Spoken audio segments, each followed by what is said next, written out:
Another strange story here. For the first time, we are hearing from the Scottsdale Circle K manager in the middle of a fight over a $12.8 million Arizona lottery jackpot. Yeah, let's bring in 12 News journalist Sean Rice. And Sean, get us up to speed on where the issue is now. This is such an unusual case. Incredible case here, incredible story, one I don't think we'll ever see again. But for months, the question has been very simple. Who owns a $12.8 million winning lottery ticket? Now, the former Circle K manager at the center of this dispute says he believes he didn't break any company rules by clocking out of his shift, changing his shirt, buying that winning lottery ticket, and then clocking right back in. He tells me he actually followed his own store's policy, and he has the evidence to back it up. Is this real? You know, like it's like a numb feeling, like you don't know. Like, is this real in my hand? It's how Robert Gualitza, a store manager at a Scottsdale Circle K, reacted to holding a winning lottery ticket in his hand. Back in November 2025, a customer walked into his Circle K. A clerk printed $85 worth of the pick tickets for her. The woman only had $60 on her person, but all $85 worth of tickets were already printed. The next morning, Robert clocked in and made the realization one of the excess tickets matched all 6 numbers. The payout, $12.8 million. I made a managerial decision. I decided to clock out of the store and end my first shift, take care of this issue.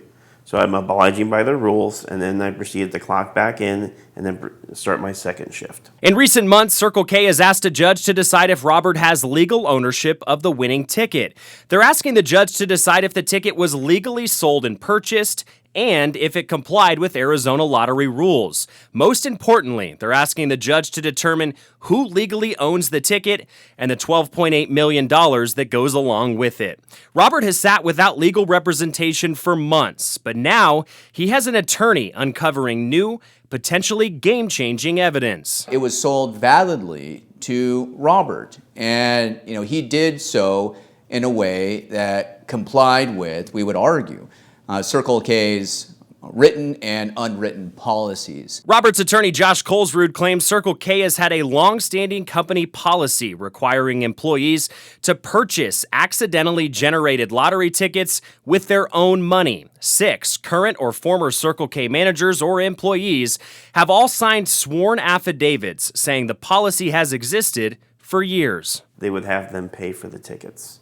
And that would actually teach them, hey, don't do it next time, because next time it's going to be you that's going to have to pay for these tickets. Colesrud also argues the Circle K employee handbook proves the sale was lawful. The employee handbook states employees are prohibited from purchasing lottery tickets while on duty, but they are permitted to do so while off duty. In text messages provided to 12 News, Robert asked his district manager after making the purchase whether an employee could clock out, remove their work shirt, purchase a lottery ticket, and then return to work. Her reply, yes. There's at least one person in the corporate office that agreed with the actions of Robert and that he followed company policy.